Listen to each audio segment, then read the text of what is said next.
guys, Tyandaga here. So as you may or may not know, just recently the channel reached 10,000 subscribers.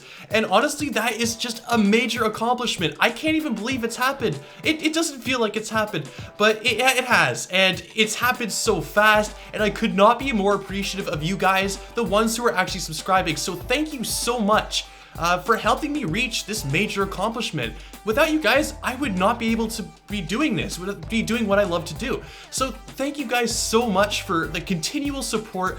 I know it's been like less than a year, but even in just less than a year, you guys have shown that you can support so much. So thank you for that. I could not be more appreciative. There really aren't words that can describe how I feel about that. And it's truly special what we have here. What a community we have. I don't know, it's just so awesome. So anyways, to celebrate this massive occasion, what I did is I said, okay, we're gonna do another Q&A since the last one was kind of sloppy, kind of rushed. We're gonna do it again, and we're gonna do it better. So what I did is I asked you guys in my last video to start posting some questions for me to answer for this video. And you guys responded, and you gave me almost 500 questions, and it's still counting too. There's still questions coming in. I bet you there's gonna be a question right now, and they're coming in every minute. It's crazy, it's insane. The problem with that, while I do appreciate that, I really do appreciate the amount of questions, the amount of support you guys are giving, I cannot answer 500 questions. I mean, I could, I just don't have the time. You'd see the day and night cycle go by, it'd get really dark in here, and we can't do this when it's dark, you know? So I'm gonna have to limit it, and I did limit it. What happened though was that there were a lot of overlapping questions, so a lot of you guys asked sometimes the same question or around the same question. So what I did is I decided to take those questions, merge them together into one statement, and answer that. So if you don't necessarily hear your question being answered, don't worry. It's probably because I took your question and just worded it differently. That way I can combine it with a whole bunch of other people's questions. That way I'm answering the same thing, but it just might not be your question. So I apologize for that, but I just cannot answer 500 questions. As much as I appreciate it, it's just impossible for little old me. So anyways, obviously this is my face. As you can probably tell, I'm not just like some random other person. So this is what I look like. I think this is a question that actually came up a couple of times. So this is what I look like. I hope I haven't surprised or scared any of you off. I hope that the subscriber count doesn't go under 10,000 now that you know what I look like. But either way, that's that. So let's get this thing started. Alright, so the first question is, what inspired you to make YouTube videos? So there was a couple of inspirations for me when I first started out making YouTube videos. One of my biggest inspirations though, and you guys actually might not believe it, was the Yogscast. So if you don't know who the Yogscast are, they're basically a group of British people that play video games. And they were my first people that I've ever actually watched on YouTube. And that's what inspired me to actually begin making YouTube videos and start making channels and stuff. So that was my first inspiration. However, for this community, I'd say my inspiration was probably Silverquill, Mad Munchkin, KP. I'd say those three were my main inspirations. There were obviously a couple others and a lot of other people that I watched before I actually joined the community, but those are probably the main three from this community, and then the Yogscast obviously just for my overall inspiration for starting and making YouTube videos. Okay, and the second question is, when you first started out, did you think that 10,000 subs was possible? Yeah, when I first started out, sure, 10,000 subscribers, it's possible. Just the same as you can jump off of a cliff and live. It's possible, it's just very unlikely. And I did not think that I would be getting it this soon. I figured that if I worked hard and I kept at it, I could achieve 10,000 subscribers within maybe 3 years if I really worked at it, but I guess I proved myself wrong and it happened well within the first year, so that's pretty good. Who is your favorite main 6 character? So this is actually a pretty easy one for me. It's gotta be Fluttershy without a doubt. It's just because I relate to that character the most, as opposed to the other ones. That's pretty much it. There's really no other reason. It's just relatability. And the next question, how did you get into the MLP fandom? So I probably got into the fandom a little bit differently than most. So I'm guessing that a lot of people would have obviously come in through the show or some animation or something. I actually came in through Fallout Equestria of all things. So that's basically the Fallout version of MLP, which you'd kind of figure that wouldn't be something that someone like me would actually join the community based off of. So the story that goes behind that is one day I was playing Fallout 3, which is an absolutely awesome game. I love playing it. So I was playing it one day and I was doing a quest and I got stuck. And that's just because I'm not very smart. So I decided that I needed help. and I would go online. So I went online, searched into Google Fallout, and one of the little options, one of the suggestions was Fallout Equestria. So I figured that, oh, this must be one of those, you know, websites, the forum websites, where you could go on, you don't necessarily have to log in or anything, but you could see sort of questions and answered questions that people have posted, so maybe I could get some help off of it. So I click on it, and I ended up actually on the Equestria Daily homepage. Well, not the homepage, the Fallout Equestria homepage on Equestria Daily. Try saying that 5 times fast. So I ended up there, and I realized pretty quickly that, hey, this might not be what I was looking for. I don't think this is anything to do with, you know, this quest that I'm working on. But the title cover, it really intrigued me. It was something like, how would you combine MLP and Fallout? It doesn't really make sense, does it? So I was intrigued. So I decided to actually give it a chance, which is something I don't think I would have normally done. It's kind of weird, and I'm not sure why I did it, but I ended up doing it anyways. So I gave it a chance, and it turned out that it was a fantastic read, probably the best read that I've ever read, or the best book I've ever read. So after that, I decided, hey, well, this is awesome. Maybe I should see what else this fandom has to offer, and that's when I got sucked in. Okay, so the next question is, what made you decide to name your channel Tyandaga? So this is actually a question that I've gotten quite often. It's something that really came up because the word Tyandaga, it doesn't really seem to have any meaning or seem to make sense. It's just kind of, it's like a random word, but it's got vowels in there, so it's got to be right?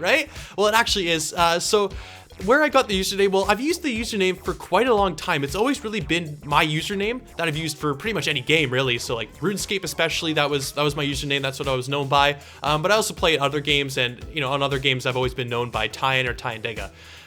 Where the name Tyandaga actually comes from, that's actually where I grew up. So it's the neighborhood where I grew up. You know, it's always good to remember your roots. So I figure if that's my username, it's kind of hard to forget, you know? And so the next question, what country are you living in currently? Or what country are you from? So I'm actually born and raised in Canada. I've never moved out of Canada. I've always been living here. What video editor do you use to make your videos? So this is actually something that comes up quite a bit. I actually use Sony Vegas Pro 12. That's the program that I use to edit all of my videos. However, it's not the only program. I also use Photoshop CS6. That's for making any of my visuals. And I use Audacity, which, by the way, Audacity is completely free. So if you're not using it, I don't see why not. Audacity is what I use for recording my audio. In fact, I'm recording this entire Q&A off of Audacity. And the next question, why did you decide on being a Deer OC? So I actually did a video on this quite a bit ago, but I think that was like, you know, very many months ago, and the video wasn't very good, so I guess it's good just to explain it here again. So when I was joining this community and I wanted to start doing videos, I wanted to do something a little more different. So I didn't want to just be a regular OC. I didn't want to have to pick some pony thing, because that doesn't stand out. And I mean, you could always add like accessories and things like that, but at the end of the day, I wanted something a little bit more different. So I was thinking around, and I'm thinking, okay, what could I do that's specific to my country? Because that's always a good place to start. It was just a little idea. And so I'm thinking, okay, well, there's no real horses that are specific to Canada, but deer, we do have a lot of deer. So I decided, okay, maybe I could roll with that. And I ended up like looking at different deer designs. I ended up falling in love with the reindeer design. So that's how it ended up working out. Okay, so this next question has actually come up quite a lot. Will you join Dr. Wolf's TF2 videos? And to answer that simply, it's gonna be a no. Here's a little fun fact. When I started my channel, like actually on the day I started, the TF2 project had already been out for I think like a month. So I came into this community after the fact that it already started. So for me to actually join the project, it really wouldn't make any sense. On top of that, I don't really keep up with Dr. Wolf. Like, we don't really talk much or anything. So I don't think I would ever really be able to join that. Maybe in the future, maybe on a future project, but for the TF2 videos, no, that's not gonna happen. Who is your favorite supporting character from Season 5? So this is obviously without a question. It's got to be Derpy. I don't even know, why is this a question? It's too easy. When or if MLP ends, would you still be a brony or even still be in the brony community? Okay, so this is actually a good question. You know, there's always talk of the show actually ending and ending soon. I think we still have guaranteed like 2 or 3 more years of this. And you never know, it could go even longer than that. If it does end though, will I still be part of the community? Yeah, sure, of course I would be. The thing is though, if there's no more episodes, then there's not really much of a point to making more content for the show. So I don't know if I would necessarily be doing the same thing. I'd probably move on to something else that I enjoy. But I would still like affiliate with myself with the community and stuff. But if there's no more episodes or nothing more to review or analyze, then there's not really much I can do, you know? And to tie into that last question, where do you see you and this channel in the next 5 to 10 years? Okay, so 5 to 10 years, that's quite a long time. In the short term, I hope to just continue the amount of success I've had. In 5 to 10 years, though, I really couldn't tell you. I don't know what I'll be doing in 5 years, let alone 10. So I really don't know. It could go either way. I could be doing something else. Maybe I'll be doing the same stuff. Who knows? It's such a long time. You can never truly tell. Alright, so this is a bit more of a silly question. So when will you finally do an epic reindeer rap video for us to watch and share? So recently I did the PMV video, and not just one, but a lot of you guys actually were asking like, oh, are you actually going to make a PMV? The answer is no. I just don't have any singing ability, and I'm not going to do that. So please don't ask. I'm not going to do it. Just it's going to be embarrassing if I did. Have you ever attended an MLP convention? The answer is no. I've never actually attended a convention ever, for any subject matter, that is. However, I do plan on attending BronyCon 2016. It's still in the works. I'm still figuring out how I'm going to actually get there and how I'm going to do that. But that's in the works, and I'm planning on going there, so hopefully I'll be able to see a lot of you guys there next year in 2016. Okay, so the next question is, will your videos be branching out to other subjects of your interest, or will you be sticking to pony videos? So actually, the very next video that I plan on making is actually not going to be MLP related whatsoever. It's in fact going to be something to do with video games. You guys are going to have to wait and see for that one. So make sure to follow me on Facebook and DeviantArt. That way you guys can get a little bit of a heads up when I actually start posting updates as to what I'm doing. If you were to be a pony, what would you look like? So this was a question that a lot of you guys asked, which was kind of funny. I didn't think that this was something that would really turn up. You know, one of you guys started to ask it, and I thought, oh, okay, you know, it's kind of a decent question, but I don't know if I'll answer it. And then a lot of you guys started asking it. So I figured, okay, so what I'll do is I'll actually draw this. So I ended up drawing it. So what you see on screen right now is the pictures that I made. So this is what my character would look like if they were a pony. It's really just a lot more fluff, I guess. What is your favorite part about being an analyst? So this is actually a fantastic question. I think my favorite part about being an analyst, at least in this community, is the fact that I get the opportunity to meet so many talented and creative individuals. In other communities, I don't think it's as, you know, tight-knit and as close as this community is. It seems like everybody knows everybody, and that's just awesome. And that's what I love about this community, is that we get to all talk and converse and chat with each other, and it feels like we're all family almost. Okay, so the next question is, what does your amulet mean, and what does it do? So this actually has a really funny story. So when I first began and I made my character, I added the amulet, and it had no purpose. It served no purpose, and even to this day, it really doesn't have any purpose. It's just there. It's just for looks. I think it looks nice, and that's why I have it. And that's why I've always had it. However, a lot of people have always commented over the channel's lifespan, you know, trying to figure out what this amulet actually does, and trying to give meaning to something that necessarily doesn't have much meaning. So what I did is to play on that is one time when I was making one of the thumbnails really early on, I accidentally, this was completely by accident, I accidentally changed the color of the amulet in the thumbnail. And a lot of people seem to notice for some reason on DeviantArt and even on YouTube. A lot of people were questioning, you know, oh, why is the color changing? And the biggest theory was that it's a mood amulet. So what I did is, for thumbnails later on, is I would actually change the color of the amulet just to some random color. And this is me just being a troll. I would change the color to whatever color I felt like at the time. And a lot of people would try to guess, oh, what does that color mean? And that's just me being a troll. It doesn't have any meaning. The amulet has no meaning whatsoever. It's just there. What struggles do you face as a creator of videos and a content maker? Okay, so obviously being a content creator, it seems like it's easy. There's a lot of things that are actually pretty tough with it. One of the toughest parts about being a video maker is that you actually have to come up with ideas for videos. And at first that seems easy. Oh, it's easy to come up with ideas, right? But then you have to come up with ideas on a consistent basis, and they have to be interesting ones that you know people want to watch. So that's always tough. It's always the constant struggle to continue making interesting videos and thinking up those ideas to make those videos. Another thing is that it's really time consuming to make a video, at least the kind of videos that I do. Like, I can see myself spending at least 20 hours per video, at least in the editing. And I obviously don't do that all in one day. That's separated over a week or two. So it does take a long time to make each video. So that's probably another one of the biggest struggles that I have as a content creator. Does anything feel different being at such a high number so quickly? Honestly, if you want my best answer, it's really no. It doesn't even feel like I'm at 10,000 subscribers. It feels like I've just started. But one thing, like, I guess it's not different, but at the same time, I have noticed that as I've gotten bigger, people do start to treat you a little bit differently. I don't like to use the word respect, but I think it's the best word that I can think of. People certainly do treat you with a little bit more respect, and they sort of see you in a higher regard if you have more subscribers, which is kind of wrong. I don't know why it's like that. I don't know why we always have to judge each other and judge ourselves based on how many subscribers we have. I think it's something to look at. I think it certainly is an indicator of your success of your channel, but it shouldn't be something that we judge each other upon. But that's just my opinion. Okay, so the next question is, do you draw and color on paper, on computer, or sort of a mix of both? So what I do actually most of the time, in fact almost all the time, is I'll draw on the computer solely.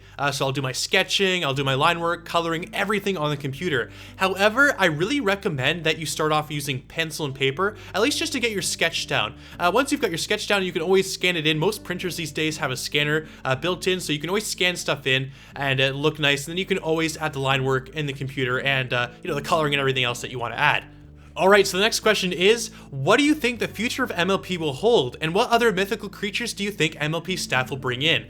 So as far as the future of MLP, I think it's bright. They're doing a lot of really good things with Season 5, and I mean, from Season 4 to Season 5, I feel like they've improved significantly. Even though Season 4 was really good, I think they've done even better, and they've one-upped themselves.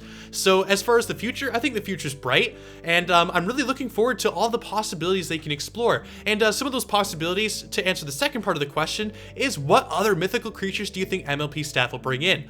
I'm really not sure. It really depends on what they can do, and I think there's tons of possibilities. They can do so much with that, and they can incorporate so many different mythical creatures. There's really no limit to what they can do. How old are you?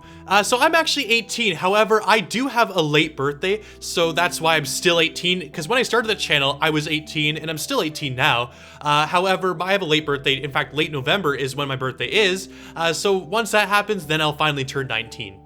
Okay, so here's a really good question. If you could do it all again, would you change anything? Of course I would. I think if I had the chance to redo and start over, I would certainly take a lot more time, and I would use the knowledge that I have now to apply to the videos, like my first videos. Because my first video, and a lot of my first videos, I hate looking at them. I don't like looking at them whatsoever, because I can see all of the mistakes, and I can see so many areas that I can improve in that I've improved on to my present day self. So if I were to go back, I would definitely do a lot better editing. Okay, so the next question is, would you do a live stream and talk on Google Hangouts with a fan and or friends? So actually, I do live streams every so often. I like to do them once a week, however, sometimes is every other week. It really depends if I'm available or not. So if you look at my channel banner, and I'll put a link right there on the screen, as well as a link in the description, as I always do, to my Picardo TV page. And that's basically a website where you can live stream. So I'll post it on Facebook and DeviantArt when I'm live streaming, so that way, if you guys want to find out, a couple days in advance when I'm live streaming, just to see if you're available, you can always find out on Facebook, and then on the day of, you can always find out on DeviantArt, so if you follow me on there, you'll get a little notification saying that I am live streaming. So if you go click on the link, you'll find my live streaming page, and I still thoroughly recommend following it if you really want to keep up with my live streams. It'll give you a notification when I actually start doing them. But I do them pretty regularly, although I've never actually told you guys on YouTube that I actually do them. So I guess now I'm telling you though. Okay, so the next question is, if you were to meet someone at a convention, would you hug them or shake their hand? Okay, so I'm gonna be honest with you guys, I'm not much of a hugger. I see myself more as a handshaker, so if I was at a convention and someone were to come up and hug me, I would hug them back. It's just the thing to do, but usually I'm someone who would rather prefer doing handshakes because I'm just not much of a hugger. I really don't know how else to explain it. Will you be doing anything special for Christmas or any other holiday out there? I certainly plan on doing something for Christmas. I'm actually in a little group that I'm trying to get something working. However, I definitely plan on doing like holiday stuff. I didn't do anything for Halloween. I've just been so busy, and I figured this Q&A was sort of more priority than something to do with Halloween. I just didn't have the time to make anything, so that's why I didn't do anything. But for other holidays, I definitely plan on doing some special stuff. Okay, so here's a really good question. What is your favorite kind of fan art? And the second part of the question, how would one be able to get fan art to you? Okay, so favorite fan art, I love any fan art. Honestly, I can never ever pick a favorite. I love all of it. And it's always like, it's the best feeling whenever you receive fan art. It's like, it warms my heart, and it just puts it, like, I put on this big old goofy smile whenever I do see some. So if you guys ever want to give me a big smile, fan art is always the best way to do that. And second of all, how would one be able to get fan art to you?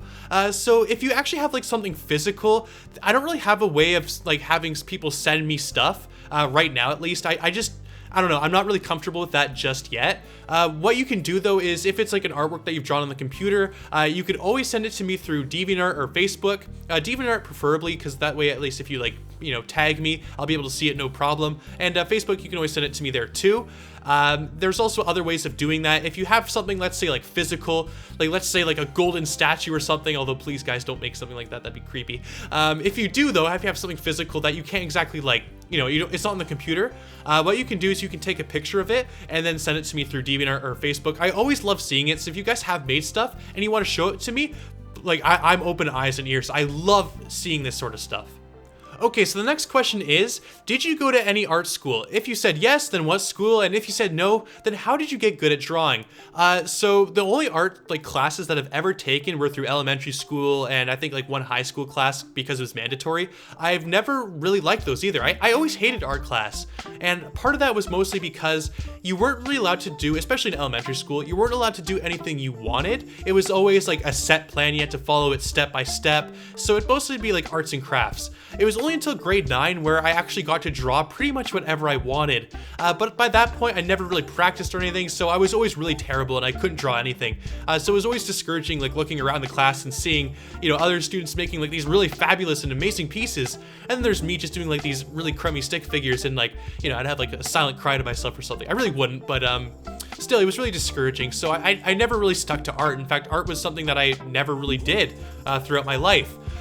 It was only until really about a year ago, maybe a year and a bit, where I really wanted to pick it up and get, start it, because I saw like other artists online and I said, oh, that's really cool, I want to do that. So I started just making pieces, and gradually, just sort of on and off drawing, I've gotten a bit better. I picked up some stuff and some tips and tricks, and just through practice, I've gotten better.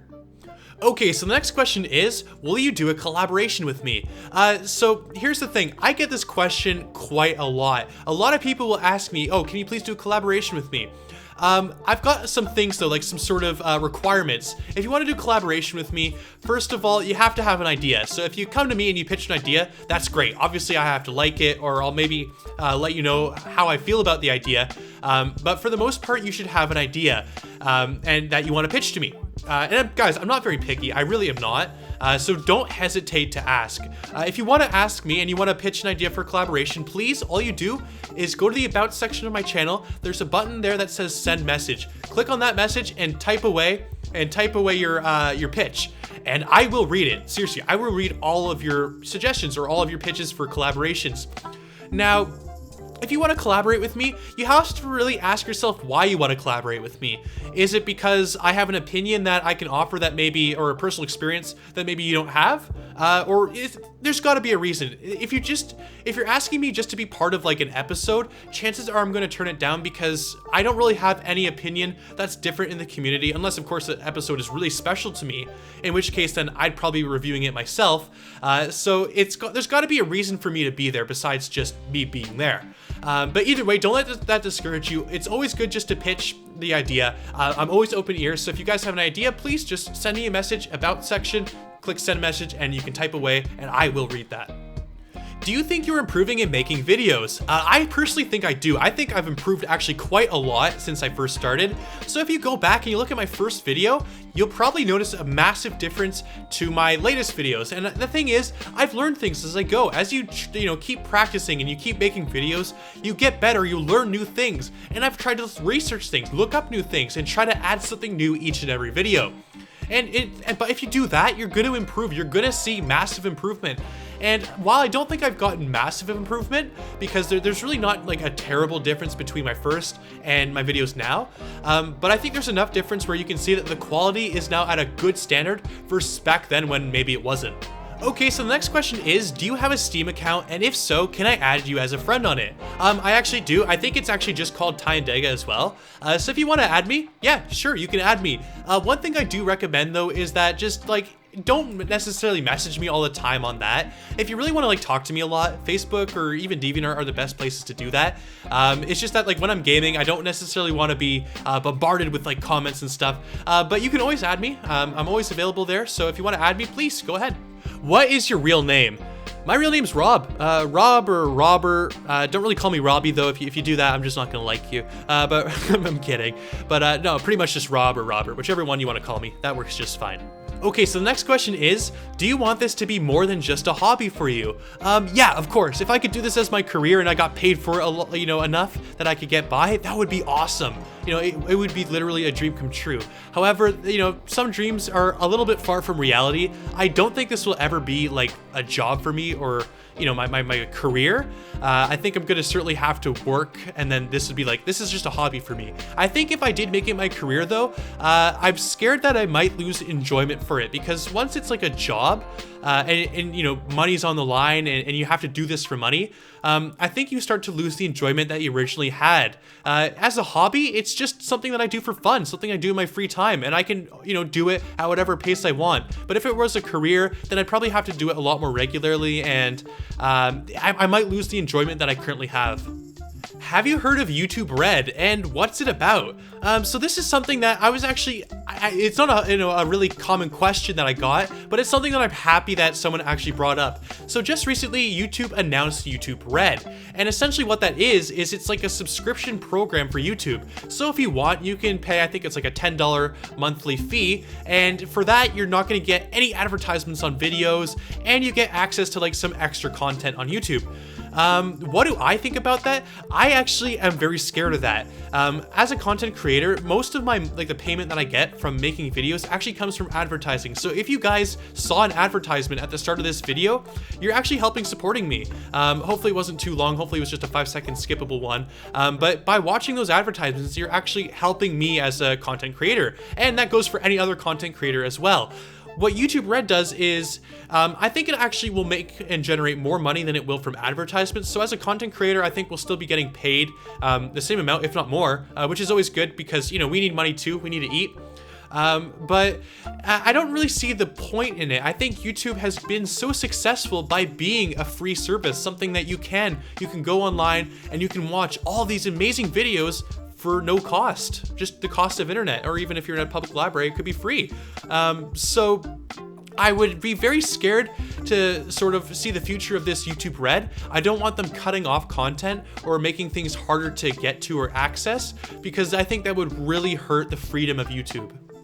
Okay, so the next question is, why do you do My Little Discussions? And it was actually capitalized, so I don't know if that's just being angry or maybe that's really excited. I'm not sure. But the reason why I do this series is because it's something different. I don't think it's not like completely new. It's obviously been done in different iterations before on different channels, but for the most part, especially in this community, everyone loves doing episodic reviews, and I've tried my hand at it. I'm not that great at it. I will do more episode reviews later on, but it's not really a priority for me. I think what I do with My Little Discussions is it gives me the opportunity to really delve into a topic in the community that otherwise doesn't really get talked about, and it allows me to do my research, explore, and see something in a different light and really explore it. And I love that. It's something that I get a lot of fun and enjoyment from. It's one of the main reasons why I enjoy doing this channel.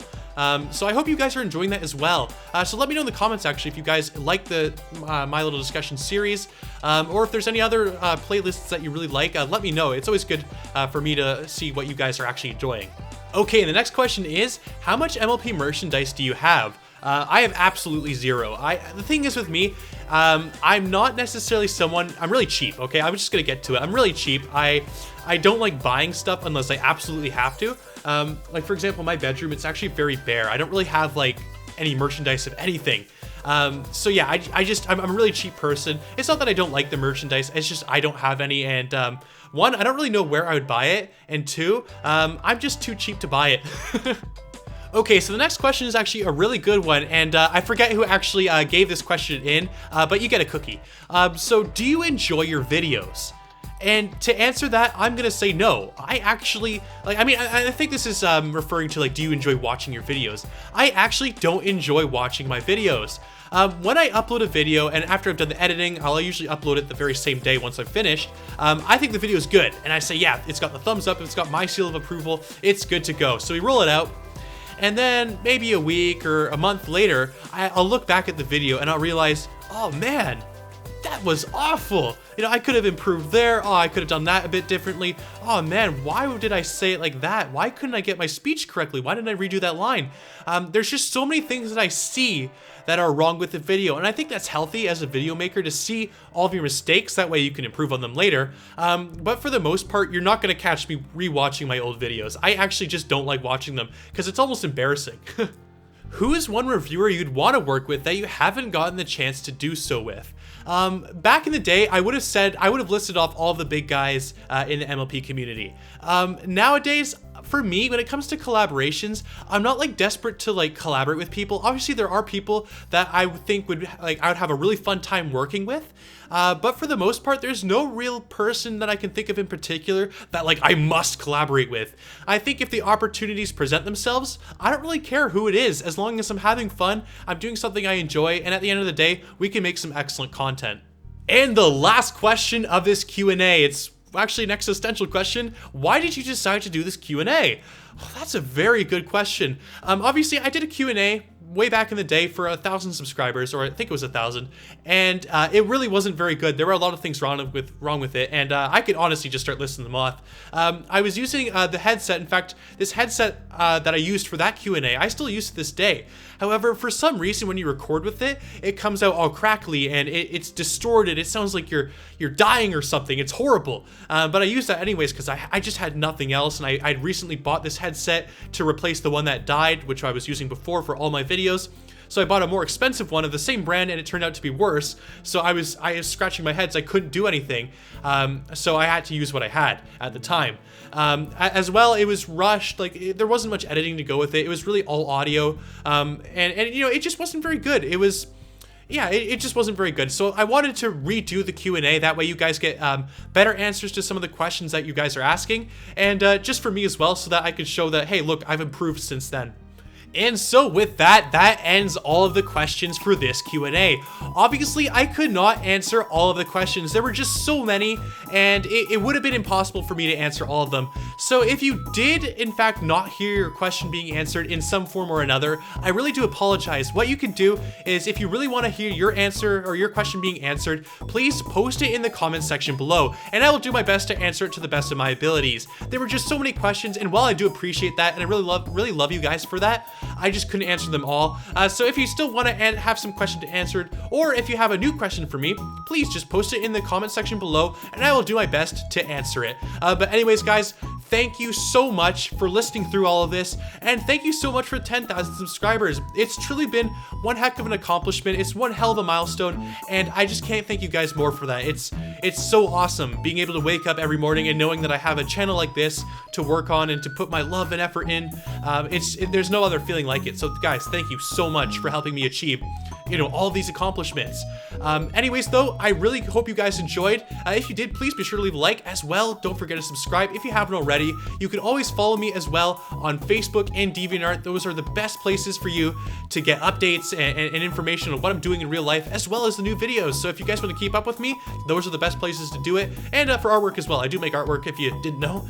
So on DeviantArt, that's the best place to go. So please check those links out if you want to see more of me. But anyways, guys, you know, once again, thank you so much, you know, not only for just watching this video and listening and leaving a like or subscribing, but just being there to support me. It's truly special. I'm so in love with this community that we've made for ourselves. And let's just, you know, here's to another 10,000 subscribers and another year of making videos. So thank you guys so much, and take care, everybody.